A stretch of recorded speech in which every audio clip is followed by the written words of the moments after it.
পশ্চিমবঙ্গ পঞ্চায়েত দপ্তরে নিয়োগের অপেক্ষায় থাকা চাকরি প্রার্থীদের জন্য বড় ঘোষণা। আজ সাংবাদিক বৈঠকে রাজ্যের পঞ্চায়েত মন্ত্রী মাননীয় দিলীপ ঘোষ মহাশয় জানিয়েছেন যে পূর্বে ঘোষিত ৬,৫০০ শূন্যপদের পরিবর্তে এবার ১১,০০০-এরও বেশি শূন্যপদ নিয়োগ করা হবে। তিনি জানান, দীর্ঘদিন ধরে বিভিন্ন পঞ্চায়েতে কর্মীর ঘাটতির কারণে প্রশাসনিক কাজকর্ম ব্যাহত হচ্ছিল। সেই সমস্যার সমাধান করতেই বৃহৎ নিয়োগ প্রক্রিয়া শুরু করার উদ্যোগ নেওয়া হয়েছে।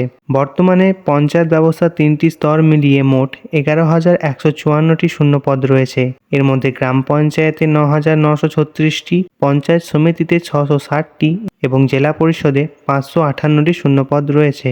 নতুন নিয়োগের জন্য শিক্ষাগত যোগ্যতা, বয়সসীমা, আবেদন পদ্ধতি, নির্বাচন প্রক্রিয়া এইসবের পরিকাঠামো পরিবর্তন হতে পারে নাকি সেটা নিয়োগের অফিসিয়াল বিজ্ঞপ্তি প্রকাশ না হওয়া পর্যন্ত এখন কিছু পরিষ্কার করে বলা যাচ্ছে না। তবে অষ্টম শ্রেণী পাস থেকে শুরু করে মাধ্যমিক, উচ্চ মাধ্যমিক এবং স্নাতক পাস প্রার্থীদের বিভিন্ন পদে নিয়োগ করা হয়ে থাকে।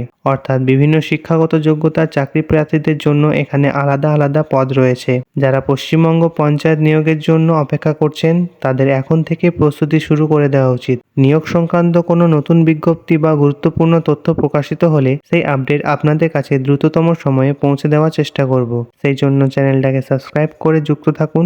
দেখা হচ্ছে পরবর্তী ভিডিওতে কোনো এক নতুন টপিক নিয়ে।